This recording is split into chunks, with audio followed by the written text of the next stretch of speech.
চিরবিদায়ের গোসলের জন্য গরম পানি কর। ওরে দেখবি বেলেট দিয়া নিজের গায়ের গেঞ্জি কেটে কেটে রেখে দিবে, গোসল করাইয়া সাদা কাপড়ে ঢুকাইয়া মসজিদের খাটের মধ্যে যখন উঠাইয়া জানাজার ময়দানে নিবে, জানালা দিয়া তোর মা বলবে আমার বাবারে কই না, আমার বাবার চেহারাটা শেষবারের মতো একটু দেখাইয়া যা, আমার বাবারে আর জীবনে বুঝি দেখতে পারবো না। ওই জানাজা শেষ করিয়া কবরে যখন মাটি দিবে পাড়াইয়া সবাই চলে যাবে, কেউ তোমার সাথে যাবে না। যেই বন্ধু তোমার এত আপন মোবাইলের নাম্বারটা কেটে ফেলবে আর বলবে আমার বন্ধু নাই, মোবাইলে নাম্বার রেখেও লাভ নাই। চিন্তা করে দেখো কই বাহাদুরি, কই ক্ষমতা, কই এত বাহাদুরি। ও আল্লাহর বান্দা, জীবনে তো গুনাহ কম করো নাই, এখনো কি তওবা করবা না?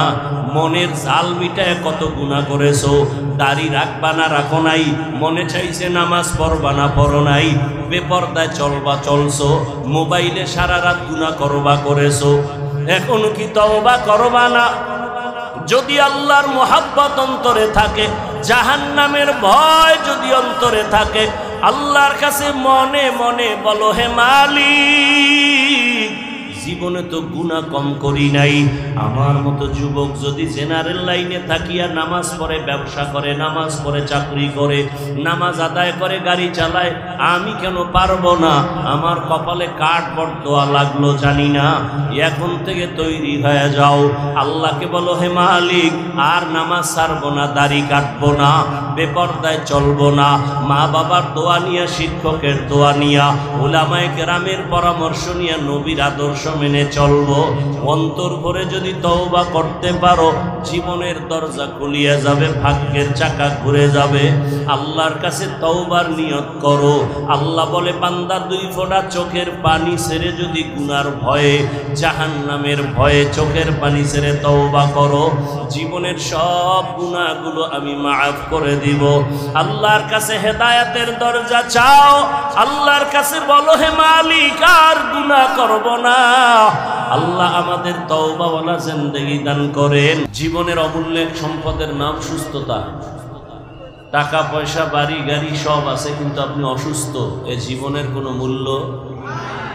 টাকা নাই, বাড়ি নাই, গাড়ি নাই, কিচ্ছু নাই, কিন্তু আপনি সুস্থ মানুষ, আপনার মতো সুখী কেউ নেই। আল্লাহ এই সুস্থতাকে আমাদের জন্য দায়েমান কবুল করেন। হাজারো লাখো মানুষের ভেতর থেকে দয়াময় আল্লাহ আমাদেরকে বাছাই করে এখানে হাজির হওয়ার তৌফিক দান করেছেন। পুনরায় শুকর আদায় করি আলহামদুলিল্লাহ। দরুদ ও সালাম সৈয়দুল মুরসালিন, রাহমাতুল লিল আলামিন, শফিউল মুজনিবিন, খাতামুন নবিয়্যিন, সৈয়দুস সাকালাইন, ইমামুল মুরসালিন, শফিয়ে আযম, রাসূল আকরাম, রহমতে আলম, নবিয়ুল আরব আল আজম, হাবিবে কিবরিয়া, अशरफुल अंबिया, सय्यदुल अंबिया, शफीअ महशर, साक़िए कौसर, आक़ाए नामदा, मदीना का ताजदा, आफ़ताब नबूवत, फ़ख्र मौजूदात, सय्यदुल मखलूक़ात, हज़रत मुहम्मदुर रसूलुल्लाह। मुरादनगर ना आशिके रसूल बेशी, दरूद शरीफ पढ़लेन ना केन? सबाई जबान खुले पढ़ेन, आबार पढ़ेन। সবার মৌখিক একটা আমল সব সময়ের জন্য পৃথিবীতে, এর থেকে আর শ্রেষ্ঠ আমল নাই। নফল দুইটা আমল শ্রেষ্ঠ, পাওয়ারফুল, ইস্তেগফার আর দরুদের আমল সবার জন্য। দুনিয়াতে এর থেকে আর বড় কোনো তাবিজ নেই, সব সমাধানের মধ্যে ঢুকানো। এক নম্বরে কি ইস্তেগফারের আমল, আর কি দরুদ শরীফের আমল। ওলামায়ে কেরাম লিখেছেন কমপক্ষে প্রতিদিন 300 বার ইস্তেগফারের আমল করা এবং 300 বার দরুদের আমল করা মুমিনের জন্য উচিত। আল্লাহর কাছে কি নিয়ে দাঁড়াবেন?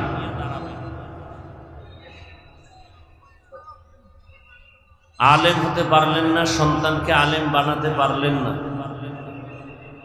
কি আমল নিয়ে আল্লাহর কাছে দাঁড়াবেন?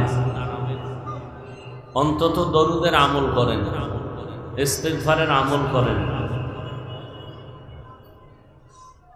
কমপক্ষে প্রতিদিন 300 বার। এটা আমল করলে আখিরাতে তো লাভ আছেই, দুনিয়াতে আরো বেশি লাভ।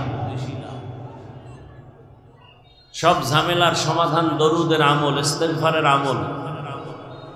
আল্লাহ আমাদেরকে বেশি বেশি বেশি বেশি দরুদ ইস্তেগফারের আমল করার তৌফিক দান করেন। এখন দরুদ আর ইস্তেগফারের মধ্যে যে আমলটা করবেন, কোনটা আগে করবেন? ওলামায়ে কেরাম লিখেছেন ইস্তেগফারের আমল হবে আগে, দরুদের আমল হবে পরে। কথা বুঝেন নাই? জামায় ময়লা লাগছে, আগে আতর লাগাবেন তারপরে ধুইবেন, না আগে ধুইয়া পরে আতর লাগাবেন? তাহলে কলবের মধ্যে গুনার ময়লা লাগানো, ইস্তেগফার দিয়া ময়লা দূর করেন, এরপরে দরুদের ঘ্রাণ লাগায়েন। হারকে বাসদ আমেলে সাল্লু মুদাম আতশে দোজখ শাবদ বরওয়ায় হারাম। আল্লাহ বেশি বেশি দরুদের আমল করার তৌফিক আমাদেরকে দান করুন। পড়বেননি দরুদ, তবে বাথরুমে গিয়ে বইরেন না। অনেকে তো মদ পান করতে গিয়েও মনে হয় বিসমিল্লাহ বলতে চায়। আল্লাহ সব ভাইকে সহি বুঝ দান করেন।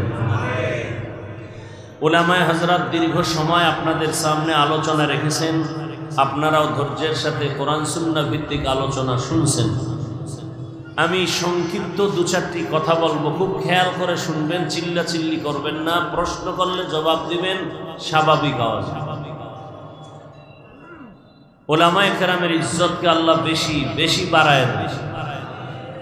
আমিন বললেন না কেন? অন্যের জন্য দোয়া করলে নিজের জন্য আগে কবুল হয়। কি বলবেন? নাউজুবিল্লাহ। একজনে দোয়া করলো, আল্লাহ মুরাদনগরের সবাইকে মাফ করে দাও। একজন ফেরেশতা আসছে, আল্লাহ পাঠাইছেন, বলে কার জন্য দোয়া করলো? কয় মুরাদনগরের সবার জন্য। কয় নিজের জন্য করে নাই? কয় না। আল্লাহ বলেন ফেরেশতা সাক্ষী থাক, সবার আগে ওকে মাফ করে দিলাম। আমরা তো অন্যের জন্য দোয়া করি না, চিন্তা করি সব ও পেয়ে গেলে আমি কি পাবো। আল্লাহর জাতের কসম, অন্যের জন্য দোয়া করবেন দিল খুলে, আপনার জন্য কবুল হবে আগে। আল্লাহ বুঝার তৌফিক দান করেন। ওলামায়ে কেরামের ইজ্জতকে যারা নষ্ট করতে চায় লেখার মাধ্যমে, ফেসবুকের মাধ্যমে, মিডিয়ার মাধ্যমে, আল্লাহ ওদের হেদায়াত দান করেন। আল্লাহ ওদের হেদায়াত দান করেন। আল্লাহ ওদের হেদায়াত দান করেন। আল্লাহ পাকের ইলম ও কুদরতে ওদের হেদায়াত না থাকলে আল্লাহ ধ্বংস করে দেন। এই কথা কেন বললাম এত শক্তভাবে? কিয়ামত পর্যন্ত আর কোনোদিন নবীজি এসে আমাদেরকে দাওয়াত দিবেন না। নাকি মুরাদনগরে নবী আসবেন, দাওয়াত দিতে আসবেন? আবু বকর, ওমর, ওসমান, আলী, সাহাবায়ে কেরাম আসবেন, আইম্মায়ে কেরাম আসবেন, ইমাম আবু হানিফা, ইমাম বুখারী, ইমাম তিরমিজি, ইমাম শাফি আসবেন কেউ? এমনকি বড় বড় বড় বড় আউলিয়ায়ে কেরাম যারা চলে গেছেন, মুজাদ্দিদ আল-ফেসানি, খাজা মুঈনুদ্দিন চিশতি আজমিরি, আনোয়ার শাহ কাশ্মীরি, এরা কেউ আসবেন? এই কথাগুলো ভালো করে মনে রাখবেন। এটা অ্যান্টিবায়োটিক ট্যাবলেট এ জাতির জন্য। কিয়ামত পর্যন্ত আর কোনোদিন নবী আসবেন না, সাহাবায়ে কেরাম আসবেন না, আউলিয়ায়ে কেরাম আসবেন না, আইম্মায়ে কেরাম আসবেন না। এই জাতি যদি দুনিয়াতে শান্তি চায়, মুক্তি চায়, সম্মান চায়, পরকালে জান্নাত চায়, এই চাওয়ার একমাত্র ঠিকানা, কেবলমাত্র ঠিকানা, শুধুমাত্র ঠিকানা উলামায়ে কেরামের কাছে। কার কাছে? উলামায়ে কেরামের ঠিকানা ছাড়া, উলামায়ে কেরামের পরামর্শ ছাড়া দুনিয়াতেও শান্তি পাবে না, আল্লাহর কসম আখিরাতেও জান্নাত পাবে না। বিশ্বাস করতে কষ্ট হয়। চোখের সামনে দেখেন না সব মানুষ অশান্তির বেড়াজালে আবদ্ধ, আলহামদুলিল্লাহ কোরআনওয়ালা, হাদিসওয়ালা, রসুলের সুন্নাতওয়ালা, টুপিওয়ালারা সবার উপরে সম্মানে এখনো আছে। এ সম্মান কে দিছেন? আল্লাহ যাকে সম্মান দেন সে দুনিয়াতেও বাদশাহ, আখিরাতেও বাদশাহ। আর আল্লাহ যাকে সম্মান দেয় না টাকা দিয়ে কিনে নেয়, এর প্রথমে ফুলের মালা, ফাইনালে জুতার মালা। না আল্লাহর দেওয়া সম্মান নিবেন না টাকা দিয়ে কিনবেন? হ্যাঁ, আল্লাহর দেওয়া সম্মান যদি চান 5 ওয়াক্ত নামাজ পড়েন, আলেম ওলামার দোয়া নিয়ে চলেন, মা বাবার দোয়া নিয়ে চলেন। আর টাকা দিয়ে যারা সম্মান কিনবেন তারা তো ভোটের আগের রাত্রে টাকা ছড়াবে। কথা বলেন না কেন? এরা সম্মান কিনবে জোরে, টাকা দিয়ে ভোট কিনবে, মানে সম্মানের চেয়ারে বসবে।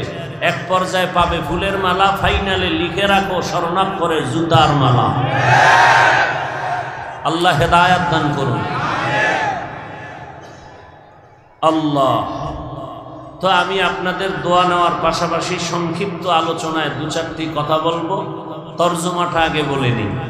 আল্লাহ বলেন, ওয়ামা খালাকতুল জিন্না ওয়াল ইনসা ইল্লা লিয়াবুদুন।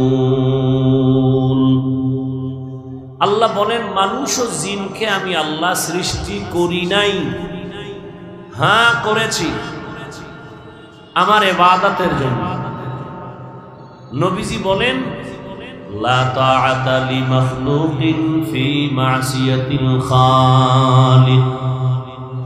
দুনিয়ার কাউকে আল্লাহকে অসন্তুষ্ট করে পৃথিবীর কারো হুকুম মানা হারাম। কাকে অসন্তুষ্ট করে? এটা হলো হাদিসের তরজমা। তরজমা শেষ না ব্যাখ্যা আছে? ব্যাখ্যা কি? ব্যাখ্যাটা উলামায়ে কেরাম, রসুল, সাহাবায়ে কেরাম যেভাবে শিখায় গেছেন ওই ব্যাখ্যা। মন করা কোনো ব্যাখ্যা চলবে? কি ব্যাখ্যা হবে এটা ভালো করে মনে রাখবেন। জুমার দিন বয়ান করতেছি, কেউ বলতেছেন এক বয়ান বারবার কেন? তো আমি বললাম, আপনার শরীরে পেট ব্যথা, পেটের মধ্যে ব্যথা হয় বারবার কেন? একজনে ব্যথার জন্য ডাক্তারের কাছে গেলেই বলে প্যারাসিটামল খাও, প্যারাসিটামল খাও, প্যারাসিটামল। বারবার এক ঔষধ কেন? ডাক্তার কয় বারবার তেলে পোড়া ভাজা পেঁয়াজু আর পুরি খাও কেন? তুমি রোগ বানাও বারবার, ঔষধ তো একই ঔষধ বারবার খেতে হবে। তুমি নামাজ ছাড়তেছো বারবার, আল্লাহ নামাজের বয়ান একবার করছেন না বারবার? রোজার বয়ান একবার না বারবার? তা তুমি নামাজ ছাড়ো বারবার, নামাজের বিরুদ্ধে বয়ান তো বারবারই করতে হবে। তুমি সুদ খাইতেছো বারবার, সুদের বিরুদ্ধে বয়ান তো বারবার করতে হবে। আর ডাক্তারের চিকিৎসার নিয়ম কি? শরীরের মধ্যে রোগ আছে 10টা, বড় রোগ কোনটা আগে ওইটাকে ধরো। তা মানুষের ইমানের রোগ আছে অনেক, বড় রোগ কি? সুদের রোগ, ঘুষের রোগ, জেনা করার রোগ, মানুষের উপরে জুলুম করার রোগ। এটির অপারেশন আগে করতে হবে। এরপরে দস্তারখান বিছাও না কেন, সেই ফিডা পরে। আগে মানুষের বান্দার হক নষ্ট করো কেন, এটা আগে ধরতে হবে। যারা জুলুম করে এরা বান্দার হক নষ্ট করে, কি এগুলি আগে বলতে হবে এবং বারবার বলতে হবে। আপনি আকাম করেন বারবার, আপনাকে ফিরাইতে গিয়া বয়ান তো বারবার করতে হবে। আপনি আকাম একবার করেন, বয়ান একবার হবে। আল্লাহ হেদায়াত দান করুন। আল্লাহ বললেন, নবীও বললেন, আল্লাহকে বেজার করে কারো হুকুম মানা যাবে। এটা হলো তরজমা শেষ। ব্যাখ্যা কি? আল্লাহকে বেজার করে এখন আমরা কারো হুকুম মানি কিনা, এখানে আমাকে আপনাদেরকে বুঝাতে হবে। কি বুঝাবো? আল্লাহকে বেজার করে নেতার কথা মানা হারাম। এখন আপনি যদি বলেন নেতার কথা আছে কত নাম্বার আয়াতে, এই কিছু ফাউল মূর্খ মানুষ সমাজে আছে না নাই? নেতার কথা মানা হারাম, হুবহু এই কথা কই আছে? দেখতে নারী চলন বাঁকা, দেখতে নারী। আসলে কি আপনাকে বয়ান করার তো কথাই ছিল না। বয়ান তো হিন্দুদের করব। আল্লাহ চিনে না, রসুল চিনে না, কোরআন বুঝে না, হাদিস বুঝে না, কিয়ামতের উপরে বিশ্বাস নাই। বয়ান তো তাদেরকে করার কথা।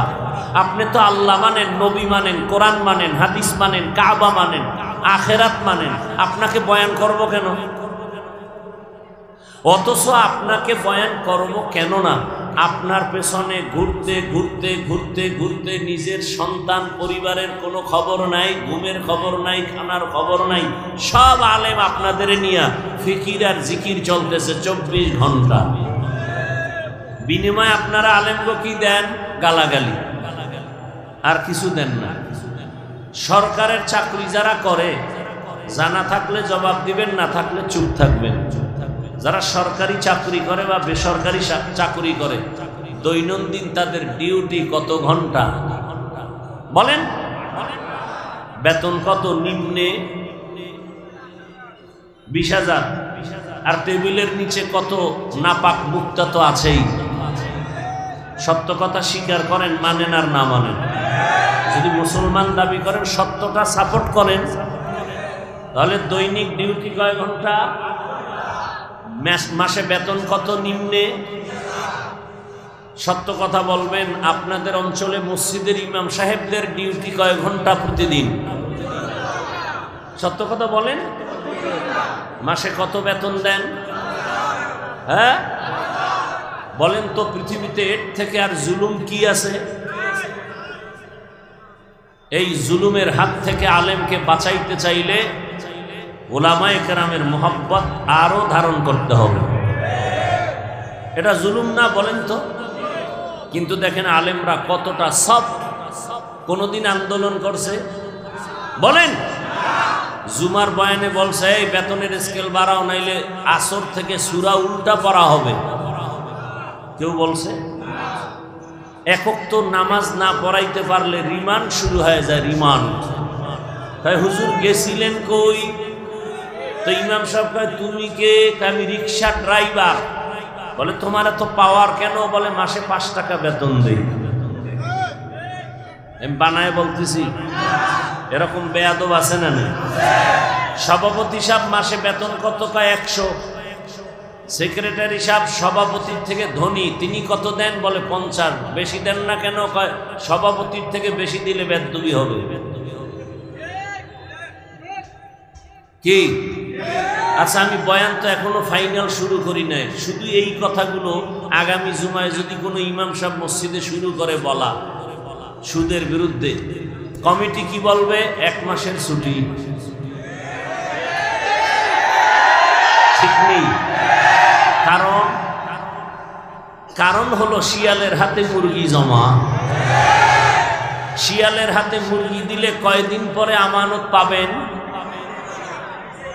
হ্যাঁ, শিয়ালের হাতে মুরগি আমানত দিলে যা হয়, এই জমিনে মাদ্রাসার চাবি আর মসজিদের চাবি আর ধর্মের চাবি সুদখোর বেনামাজি ঘুষখোরের হাতে দিলে তাই হবে। সুদখোর, ঘুষখোর, বেনামাজি, জেনাকারী, চরিত্রহীনের হাতে ঘুরে ফিরে চাবিটা দেয় কারা? জিবরাইল। কারা দেয়? কারা দেয়? খুব হুঁশিয়ার। পায়খানা আর কত খাইবেন? এই আঙ্গুলের টিপের মূল্য আছে না নাই?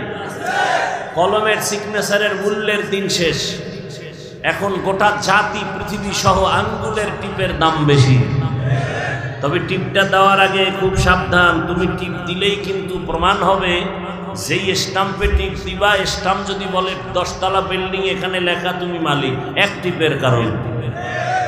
অতএব তুমি টিপ দেওয়ার আগে চিন্তা করবা, আমার টিপের পাওয়ার পায় যেন কোনো বেঈমানের বাচ্চা নারীকে ধর্ষণ করার সুযোগ না পায়। তোমার আঙ্গুলের টিপ পেয়ে যেন কোনো বেয়াদব, কোনো জানোয়ার, কোনো পশু পাথর দিয়ে মানুষকে মারার সুযোগ না পায়। তোমার আঙ্গুলের টিপের পাওয়ার দিয়ে যেন কেউ দোকান বন্ধ করে ব্যবসায়ীর ব্যবসা বন্ধ করার সুযোগ না পায়। তোমার আঙ্গুলের টিপের পাওয়ারে যেন রাস্তাঘাটে কেউ মানুষের উপরে হামলা করার সুযোগ না পায়। টিপটা দেওয়ার আগে আঙ্গুলের দিকে বারবার তাকাও, কই দিবা হিসাব করো। উল্টা পাল্টা দিবা, বাসের তলে কল্লা চলে যাবে। খুব সতর্ক। আর এখন মানুষ মারার জন্য কোনো দুশ্মন লাগে না, তোমার দলের লোকই যথেষ্ট। চান্দাবাজি, ধান্দাবাজি বন্ধ হবে কেন? অমুকের কারণে। সাহেব কয় ওকে মাইনাস কর। কি কর? মাইনাস কর। আল্লাহ বুঝার তৌফিক দান করেন। আচ্ছা, আমি একটা কথা আপনাদের থেকে জানতে চাই, সত্যটা বলবেন, কোনো দলাদলি বা পক্ষ বিপক্ষ নাই। আমরা আল্লাহর পক্ষে কথা বলবো, আমরা রসুলের পক্ষে কথা বলবো, আমরা মানুষের কল্যাণের কথা বলবো, এটাই বাস্তবতা। আমরা আল্লাহর বিরুদ্ধে যারা দুশ্মনী করে এদের বিরুদ্ধে বলবো। অনেকে বলে হুজুর কোরআন হাদিসের বাইরে বয়ান দিয়েন না। আলেম ওলামারা কোরআন হাদিসের বাইরে বয়ান দেয়, ভিতরেরটা তো পুরা দেই না। কোরআন হাদিসের ভিতরের বয়ান দিলে তো সুদখোরের বিরুদ্ধে আগে বলা লাগবে। কোরআন হাদিসের ভিতরের বয়ান দিলে তো বেনামাজির বিরুদ্ধে বলতে হবে। আল্লাহকে সাক্ষী রেখে আমার প্রশ্নের জবাব দেন, কোরআন হাদিস ইসলাম সুদখোরের পক্ষে, ঘুষখোরের পক্ষে, সেনাকারের পক্ষে, জালেমের পক্ষে? এগুলো মাথায় নেন।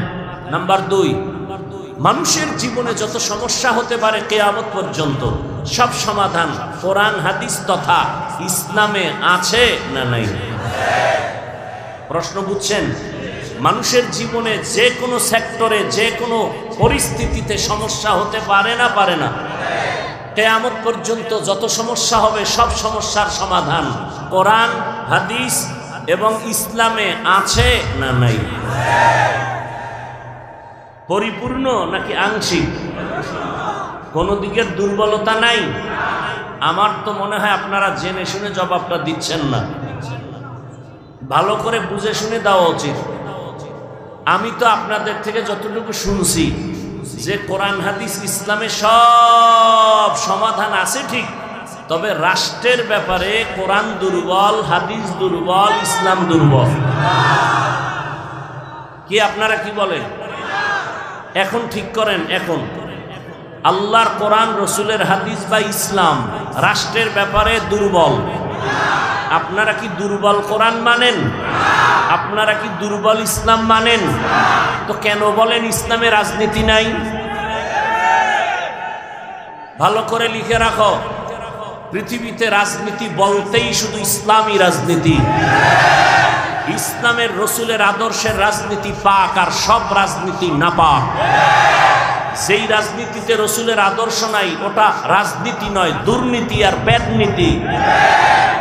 খোদার কসম, যুবকদেরকে অর্ডার দিয়ে গেলাম, মোহাব্বতের অর্ডার, 200 টাকা ব্যয় করে ব্যানার বানাও 2 ফিট আর 3 ফিট, ব্যানারে স্লোগান লেখো আর বাজারে বাজারে টানাও পৃথিবীতে শ্রেষ্ঠ রাজনীতি ইসলামী রাজনীতি, আর বাকি রাজনীতি নাপাক, ইসলামী রাজনীতি পাক।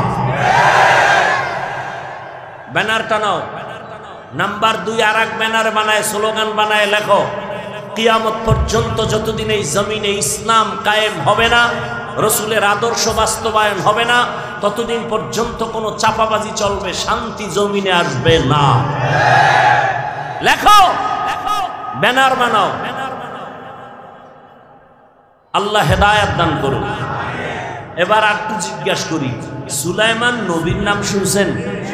গোটা দুনিয়া পরিচালনা করছেন, কোরআনে ঘটনা আছে না নাই? ইউসুফ নবী মিশরের অর্থমন্ত্রী থেকে দায়িত্ব পালন করেছিলেন, জানেন? কোরআনে ঘটনা আছে? আছে। জুলকারনাইন বাদশা গোটা দুনিয়া পরিচালনা করছেন, আল্লাহর কোরআনে আছে। সত্য কথা মানেন আর না মানেন, স্বীকার করেন, আছে। আমার রসুল, আপনার রসুল মদিনার রাষ্ট্র চালাইছেন, ইসলামে আছে। আবু বকর, ওমর, ওসমান, আলী রাষ্ট্র পরিচালনা করেছেন, এ কথা ইসলামে আছে। আল্লাহ বুঝার তৌফিক দান করেন।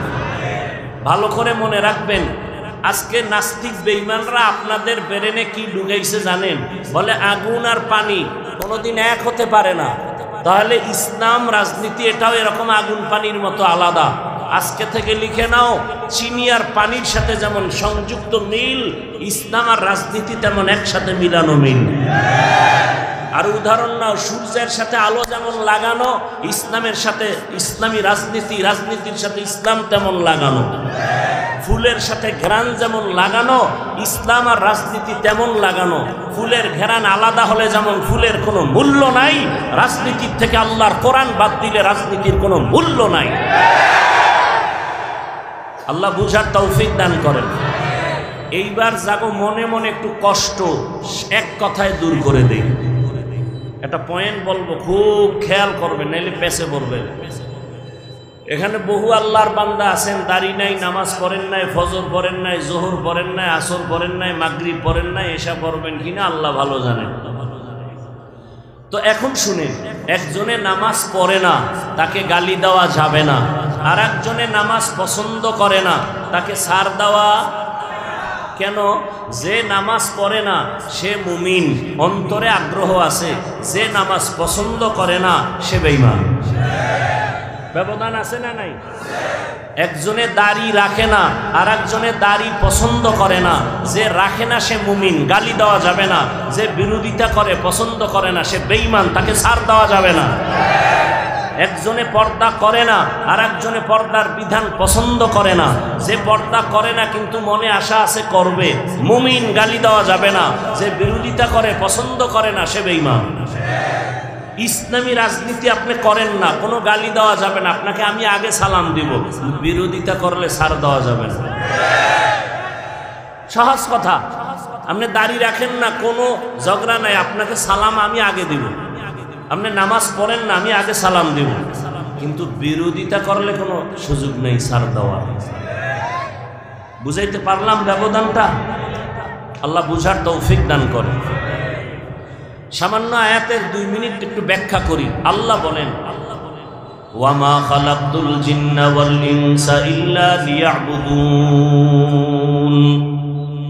প্রথমে আল্লাহ বলেন আমি মানুষ ও জিন সৃষ্টি করি নাই। এইবার আল্লাহ কানা, হ্যাঁ করেছি। কি জন্য? হাত উঠাইয়া বলা লাগবে না ওরে ধ্বংস করো, মনে কষ্ট আছে, নিঃশ্বাস ফেলে যদি বলে আহ, এই নিঃশ্বাসটাই তোর ধ্বংসের জন্য যথেষ্ট। শিক্ষকের বরদোয়া যদি লেগে যায় কপাল শেষ। ওলামায়ে কেরামের বরদোয়া, মা বাবার বরদোয়া যদি লেগে যায় কপাল নষ্ট হয়ে যাবে। এজন্য ডাক্তার হও, ইঞ্জিনিয়ার হও, বেয়াদব হইও না।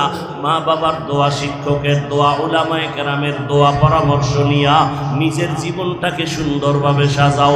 ডাক্তার হলো সম্মান বেড়ে যাবে, ইঞ্জিনিয়ার হলো সম্মান বেড়ে যাবে। ও আল্লাহর বান্দারা, এখনো সময় আছে, তৈরি হও। আর ডাক্তার হইয়া যদি বেয়াদবি করো, তাসলিমা নাসরিনের মতো জুতা খেয়ে দেশ থেকে পালায়া যেতে হবে। ডাক্তার হও, কি হইও না। লিকুল্লি শাইইন জিনাতুন ফিল ওয়ারা ওয়া জিনাতুল মারই তামামুল আদাবি। আজ খোদা খাহিমে তৌফিকে আদব, বেআদব মাহরুমে গাশত আজ ফজলে রব। বাবারা, এখনো সময় আছে, তওবা করো। কয়দিন আর বাঁচবা? কয়েকদিন আগের ঘটনা, মনে হয় এখনো 1 মাসের বেশি হয় নাই। বিদেশ থেকে টাকা, স্বর্ণ, অলংকার নিয়ে আসছে, এয়ারপোর্টে বাংলাদেশে নামছে। নামা মাত্র বাড়ির থেকে আগায় আনতে স্ত্রী, সন্তান সবাই আত্মীয় গেল, গাড়ির মধ্যে উঠলো। বাড়ির কাছাকাছি আইসা হঠাৎ ড্রাইভার গাড়িটা পানির মধ্যে ফেলে দিল।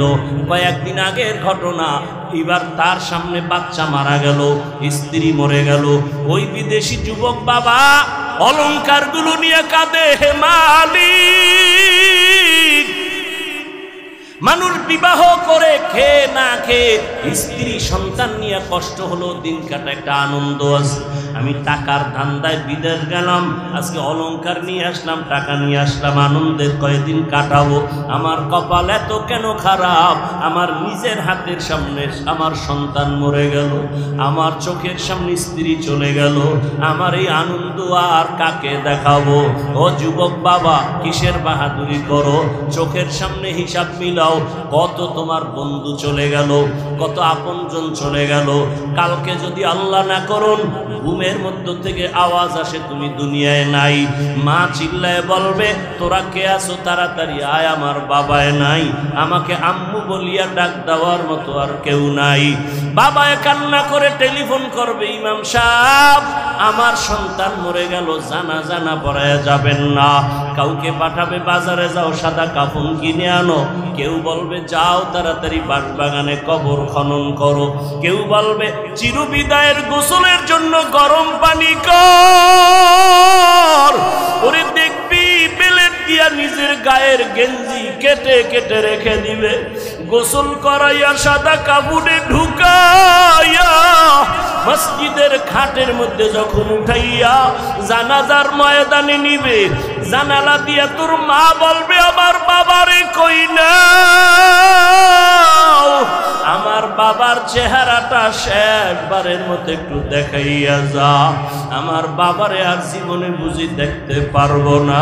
ওই জানাজা শেষ করিয়া কবরে যখন মাটি দিবে পাড়াইয়া সবাই চলে যাবে, কেউ তোমার সাথে যাবে না। যেই বন্ধু তোমার এত আপন মোবাইলের নাম্বারটা কেটে ফেলবে আর বলবে আমার বন্ধু নাই, মোবাইলে নাম্বার রেখেও লাভ নাই। চিন্তা করে দেখো কই বাহাদুরি, কই ক্ষমতা, কই এত বাহাদুরি। ও আল্লাহর বান্দা, জীবনে তো গুনাহ কম করো নাই, এখনো কি তওবা করবা না? মনের জাল মিটায় কত গুনাহ করেছো, দাড়ি রাখবা না রাখো নাই, মনে চাইছে নামাজ পড়বা না পড়ো নাই, বেপরদায় চলবা চলছো, মোবাইলে সারা রাত গুনাহ করবা করেছো, এখনো কি তওবা করবা না? যদি আল্লাহর মোহাব্বত অন্তরে থাকে, জাহান্নামের ভয় যদি অন্তরে থাকে, আল্লাহর কাছে মনে মনে বলো হে মালিক, জীবনে তো গুনাহ কম করি নাই। আমার মতো যুবক যদি জেনারেল লাইনে থাকিয়া নামাজ পড়ে, ব্যবসা করে, নামাজ পড়ে, চাকরি করে, নামাজ আদায় করে, গাড়ি চালায়, আমি কেন পারবো না? আমার কপালে কাঠ বর্দোয়া লাগলো জানি না। এখন থেকে তৈরি হয়ে যাও, আল্লাহকে বলো হে মালিক আর নামাজ ছাড়বো না, দাড়ি কাটবো না, বেপরদায় চলবো না, মা বাবার দোয়া নিয়া, শিক্ষকের দোয়া নিয়া, উলামায়ে কেরামের পরামর্শ নিয়ে নবীর আদর্শ মেনে চলবো। অন্তর ভরে যদি তওবা করতে পারো, জীবনের দরজা খুলিয়া যাবে, ভাগ্যের চাকা ঘুরে যাবে। আল্লাহর কাছে তওবার নিয়ত করো। আল্লাহ বলে বান্দা দুই ফোঁটা চোখের পানি ছেড়ে যদি গুনার ভয়ে, জাহান্নামের ভয়ে চোখের পানি ছেড়ে তওবা করো, জীবনের সব গুনাহগুলো আমি মাফ করে দিব। আল্লাহর কাছে হেদায়েতের দরজা চাও, আল্লাহর কাছে বলো হে মালিক আর গুনাহ করব না। আল্লাহ আমাদের তওবাওয়ালা জিন্দেগি দান করেন, আল্লাহ আমাদের সবাইকে গুনাহ মুক্ত জীবন দান করেন, আমিন। আলহামদুলিল্লাহি রাব্বিল আলামিন, ওয়াসসালাতু ওয়াসসালামু আলা সাইয়্যিদিল আমবিয়াই ওয়াল মুরসালিন।